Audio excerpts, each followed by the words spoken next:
자, 미국 제조업의 근본 제너럴 일렉트릭 일명 GE입니다. 자, 이 사진 다들 한 번쯤은 본 적 있을 텐데요. 경복궁에서 조선 최초로 가로등에 불이 들어온 그런 역사적인 순간입니다. 그런데 저 가로등 자세히 보니까 GE 겁니다. 이렇듯 그 역사를 소개하기 위해 조선시대까지 거슬러 올라가야 할 정도로 유구한 역사를 가진 기업 GE는 우리 모두가 아는 에디슨이 창립한 전기회사에서 시작해 항공, 캐피탈, 선박 등 수많은 분야로 발을 넓혔습니다. 이러한 기업의 확장은 GE의 황금기를 이끌었고 그 결과 GE는 미국 기업 시가총액 1위에 오르는 등 화려한 행보를 이어나가게 됩니다. 그러나 시간이 흐를수록 GE의 경영진들은 이러한 영광에 취해 변화를 시도하지 않게 되면서 점점 보수적으로 변해갑니다. 결국 변화의 때를 놓쳐버린 GE는 너무나도 무질서하게 커져버린 스스로를 감당하지 못하고 크게 휘청입니다. 영업이익 역시 대폭 감소했죠. 뒤늦게서야 문제의 심각성을 인지한 GE의 경영진들은 과감한 사업부 매각을 진행합니다. 꼭 필요한 항공, 헬스케어, 재생에너지, 파워 4개의 사업부만을 남기고 전부 매각했죠. 이러한 대처로 그나마 재정 상태가 나아진 것이 지금 보시는 재무상태표입니다. 덕분에 부채는 꾸준히 감소해왔지만 여전히 자본 대비 부채 비율이 378%로 높다는 점, GE가 계속해서 개선해 나가야 할 부분입니다. 손익계산서까지 짚고 넘어가겠습니다. 작년 코로나로 인해 항공산업이 타격을 입게 돼서 GE는 적자를 기록했습니다. 자, 앞서 GE는 현재 4가지 사업부만으로 운영되고 있다는 점을 밝혔습니다. 그러나 이 사업부들은 워낙 독립적인 성격을 띠어서 STP 분석을 통째로 진행하기에는 다소 무리가 있었습니다. 따라서 저희는 이를 취사 선택하여 헬스케어를 제외한 항공과 성격이 유사한 재생에너지와 파워를 에너지라는 카테고리로 묶어 각각 총 2번의 STP 분석을 진행했습니다. 먼저 항공기 엔진을 제조하여 세상을 작동시키는 GE의 대표 사업부 GE 에비에이션의 STP 분석입니다. 먼저 시장 세분화입니다. 크게 상업용 항공기와 군용 항공기 시장으로 분류한 뒤 항공기가 국외로 운항하는지 국내로 운항하는지 항공기의 크기가 큰지 작은지 자본의 규모가 대규모인지 소규모인지 등의 기준 변수를 통해 시장을 그 안에서 메이저 시장과 마이너 시장으로 쪼갰습니다. 다음은 타겟팅입니다. GE는 대규모 기업이다 보니까 앞서 저희가 세분화했던 모든 세분 시장을 타겟팅할 수 있을 정도로 광범위한 제품 라인을 보유하고 있습니다. 각각의 세분 시장을 살펴보면서 알아보겠습니다. 상업용 메이저 시장 같은 경우는 자본의 규모가 크고 국외로 운항하는 커다란 항공기를 만듭니다. 그래서 가격이 370억, 380억으로 매우 높지만 그만큼 성능이 보장되는 엔진인 GENX와 GE9X를 배치했습니다. 상업용 마이너 시장 같은 경우는 자본의 규모가 작고 국내로 운항하는 작은 항공기를 만드는 시장입니다. 따라서 다소 성능은 떨어질지라도 가격이 80억, 140억으로 저렴한 CF34와 CF6 엔진을 배치했습니다. 마지막으로 군용 항공기 시장입니다. 군용 시장은 앞서 세분화 과정에선 메이저 마이너로 분류한 바 있으나 군용 비행기는 특정 규격이 정해져 있지 않아 따로 구분하지 않았습니다. 일례로 화면에 보이는 F414 같은 엔진은 군용 메이저 시장, 마이너 시장 모두에 사용됩니다. 자, 이를 토대로 항공기 엔진 시장에서의 GE의 위치를 가늠해 보겠습니다. 자, 성능이 높을수록 우측에, 가격이 높을수록 상단에 위치합니다. 저희가 각 회사의 엔진을 비교한 결과 GE 엔진의 평균 성능은 타사와 비슷하게 높은 편에 속했고 가격 또한 높은 축에 속했습니다. 따라서 저희는 GE를 다음과 같은 위치에 배치했습니다. 다음은 에너지를 통해 전력을 공급함으로써 세상을 작동시키는 GE의 에너지 분야 STP 분석입니다. 먼저 구매 행동적 기준을 통해 시장을 크게 재생에너지, 신에너지, 기성에너지 시장으로 세분화했고 그 안에서 각각 지리적 변수들을 통해 시장을 2차적으로 세분화했습니다. 그러니까 예를 들어 재생에너지 2번 시장 같은 경우에는 친환경 관심도가 높고 해상에 위치하며 충분한 풍력이 확보되는 지역인 스코틀랜드와 같은 지역이 재생에너지 2번 시장에 해당한다고 볼 수 있습니다. 다음은 타겟팅입니다. GE 에너지 분야 사업부 또한 모든 세분 시장을 타겟팅할 만한 광범위한 제품 라인을 보여준 중입니다. 이 중에서 우리에게 친숙한 에너지들을 위주로 살펴보겠습니다. 재생에너지 2번 시장 같은 경우는 친환경 관심도가 높고 해상에 위치하며 충분한 풍력을 확보할 수 있는 시장입니다. 따라서 이 시장에는 GE의 해상 풍력 시스템인 할리에이드 X를 위치시켰습니다. 재생에너지 3번 시장 같은 경우는 친환경 관심도가 높고 육상에 위치하며 충분한 일조량이 확보되는 시장입니다. 따라서 이 시장에는 GE의 태양광 발전 시스템 그리드노드 마이크로 솔루션을 위치시켰습니다. 마지막으로 친환경에는 별 관심이 없으며 막대한 지하 자원을 보유하고 있는 기성에너지 시장에는 석유를 사용하는 STF D2250 터빈을 위치시켰습니다.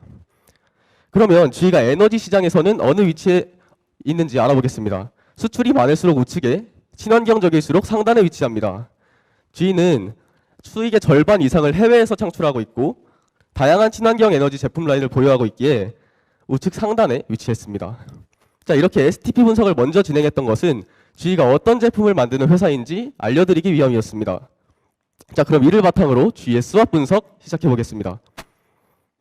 먼저 강점입니다. G는 제트엔진 분야의 선두주자로서 대표적으로 G9X는 현존하는 제트엔진 중 가장 크고 강력한 성능을 자랑합니다. G의 연구개발 투자 또한 주목할 만합니다. 2020년 기준 G가 연구개발에 투자한 금액은 하나로 약 4조 원입니다. 이는 경쟁사 롤스로이스가 동일 연도 연구개발에 약 1조 5천억 원을 투자한 것을 감안했을 때 압도적인 규모입니다. 마지막으로 G는 시장의 글로벌화를 추구해 내수 시장 의존도를 낮췄습니다. 현재 G의 활동 중 절반 이상이 해외에서 진행되고 있으며 이는 G가 다양한 지역에서 수익을 창출할 수 있도록 합니다. 다음은 약점입니다. G는 자본 대비 378%라는 다소 높은 부채 비율을 갖고 있으며 이는 G의 약점으로 작용합니다. 발표 초반에 언급했던 경영진들의 보수적인 태도는 현재 관료주의의 형태로 G에 남아 있습니다. 관료주의는 기업의 혁신을 가로막는 G의 약점으로 작용합니다. 또한 G는 국제적 이슈에 영향을 크게 받습니다. 가령 환율 변동과 같은 이슈는 전 세계를 대상으로 거래하는 G의 약점으로 작용할 수 있습니다. 세계적으로 탄소 배출을 줄이고 친환경으로 나아가자는 추세가 계속되고 있습니다. 재생에너지 사업부를 운영할 정도로 친환경에 진심인 G에겐 이러한 국제적 추세는 큰 기회로 작용합니다. 코로나가 많이 누그러진 지금 각국의 규제와 제약이 풀리고 있습니다. G의 대표 사업부, 항공사업부의 전망이 밝아질 것으로 보입니다. 현재 인공지능과 같은 첨단 산업은 놀라울 정도로 성장하고 있습니다. G는 예로부터 첨단 산업에 관심을 가져왔기에 해당 분야에 빠르게 진출할 수 있는 잠재력을 지니고 있습니다. 빠른 속도로 성장하는 후발주자들은 G를 위협하기에 충분합니다. 이런 강력한 경쟁사들은 G의 위협으로 작용합니다. 자, G는 다음과 같은 가치를 전달하고자 노력합니다. 작동하는 세상을 만듭니다. 그러면 G는 어떤 활동들로 작동하는 세상을 만들고 있을까요? 자, 지원 활동과 본원적 활동을 통해 이윤을 창출하는 일련의 과정을 파악할 수 있는 가치 사슬은 G가 어떤 활동들로 가치를 전달하고 있는지 설명하기에 적합한 툴입니다. G는 수많은 외부 공급업체를 아웃소싱해서 물류를 투입합니다. G는 아웃소싱을 통해 본인들의 할 일인 작동하는 세상을 만드는 일에 더욱 집중할 수 있게 됩니다. G는 이렇게 아웃소싱을 통해 투입한 물류를 최대한 낭비 없이 이용하기 위해 린6시그마를 도입했습니다. 린6시그마란 제품 100만 개당 불량품의 개수가 3개 내지 4개 이하를 유지하도록 하는 6시그마에 낭비 제거에 초점을 둔 린 생산 방식을 결합한 생산 방식을 뜻합니다. 이렇게 엄격하게 생산해낸 제품을 G는 160개국에 위치한 유통업체를 통해 유통합니다. 각국에 있는 유통업체들은 해당 국가의 특성을 고려해서 운영되기 때문에 더 효율적인 유통이 가능해집니다. 또한 G는 트루초이스라는 높은 수준의 서비스를 제공하며 고객의 신뢰를 확보하고 있습니다. G는 4가지 사업부로 구성된 사업부제 조직으로 이는 각 사업부가 자기 일에 더욱 집중할 수 있게 합니다. 그리고 회사가 잘 작동하려면 사람을 관리해야겠죠. G는 인적 자원을 관리하기 위해 이 비탈리티 커브를 도입했습니다. 상위 20%에게는 인센티브를, 하위 10%는 면직 대상자로 만들며 지금 제가 느끼고 있는 것과 같은 평가받는다는 불안함을 직원들의 성과의 자극에 이용했습니다. 자, 그러나 이러한 강압적인 방식은 약점에서 언급한 G의 관료주의를 강화시킬 뿐입니다. 따라서 G는 비탈리티 커브를 폐지하고 새로운 인적자원관리 시스템 PDHE를 도입했습니다. PDHE는 평가보단 소통에 집중합니다. SNS와 같은 방식을 통해 직원과 관리자가 함께 목표를 설정하여 직원의 역량을 발전시켜 나가는 것을 목표로 하는 시스템입니다. G는 또한 36,000여 개의 수많은 특허를 보유 중입니다. 수많은 특허들은 G가 세상을 작동시키는데 큰 도움을 줍니다. G의 조달 활동은 중소기업 공급업체를 통해 이루어진다는 것이 특징입니다. G가 중소기업과의 관계에 집중하는 이유는 훗날 중소기업들의 성장을 내다보고 미래의 강력한 조달 경로를 초기부터 확보해 두기 위함입니다. 또한 체계적 프로세스를 통해 조달 활동을 진행하는데요. 이렇게 큰 프로세스가 있고 각각 색칠된 동그라미 안에 또 고유의 프로세스를 보유하고 있습니다. 그러니까 견적 요청에서 공급업체 평가로 바로 넘어가는 게 아니라 견적 요청 하위에 있는 이러한 프로세스를 한 번 더 거친 후에 공급업체 평가로 넘어가게 되는 겁니다. 이렇게 엄격한 프로세스를 통해 G는 고객들의 신뢰를 확보하고 있습니다. 지금까지 가치 사슬을 통해 G가 어떤 활동들로 가치를 전달하고 있는지 알아봤습니다. 그렇다면 G의 각 사업부는 어떻게 가치를 전달하고 있을까요? 항공사업부의 끊임없는 혁신은 세상이 더욱 빠르게 이어지도록 했습니다. 산업용 항공 인터넷을 항공에 접목하여 효율을 크게 끌어올리며 더 연결되는 세상을 만들어 나가고 있습니다. 다음은 G의 파워 사업부입니다. 파워 사업부는 전 세계 전력의 3분의 1을 생산합니다. 어쩌면 이 조명들도 G를 거쳤을지 모르죠. 최근엔 변전소를 디지털화하는 등의 혁신을 통해 더 밝은 세상을 만들어 나가고 있습니다. G는 에코매지네이션이라는 슬로건 하에 친환경을 매우 강조합니다. 일례로 항공사업부는 2050년까지 이산화탄소 배출량을 제로로 만들겠다는 계획을 밝혔죠. G는 이를 통해 지속가능한 세상을 만들어 나가고 있습니다. 더 연결시키고 더 밝게 하고 더 지속가능하게 함으로써 궁극적으로는 세상을 작동시키고 있는 G. G는 어떤 방식으로 경쟁하고 있을까요?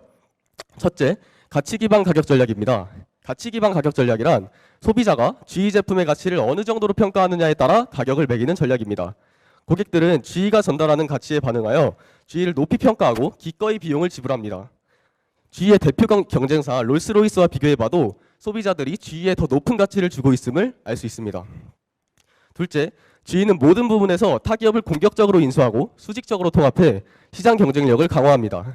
셋째, G는 린 식스 시그마를 통해 낭비를 제거하며 훌륭한 품질의 제품과 서비스를 통해 경쟁하고 있습니다.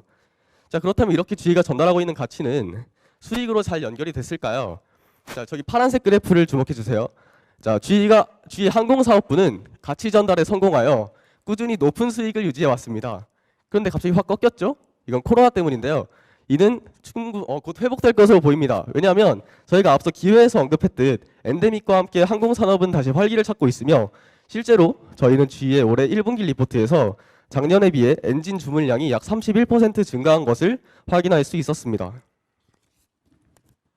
지역별로도 확인해 보겠습니다. G는 미국에서 약 44%의 수익을 올리고 있으며 나머지 수익은 유럽, 중국, 중동 등 세계 각지에서 창출하고 있습니다.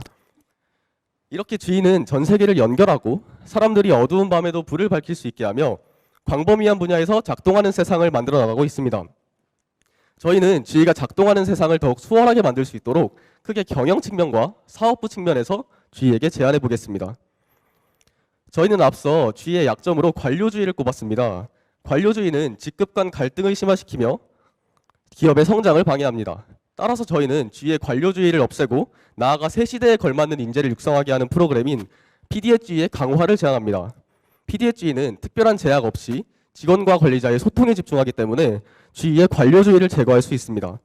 그러나 특정한 틀이 없다 보니까 기존의 방식에 비해 직원들의 성과 검토가 다소 부실하게 이루어질 수 있다는 문제점을 내포하고 있습니다.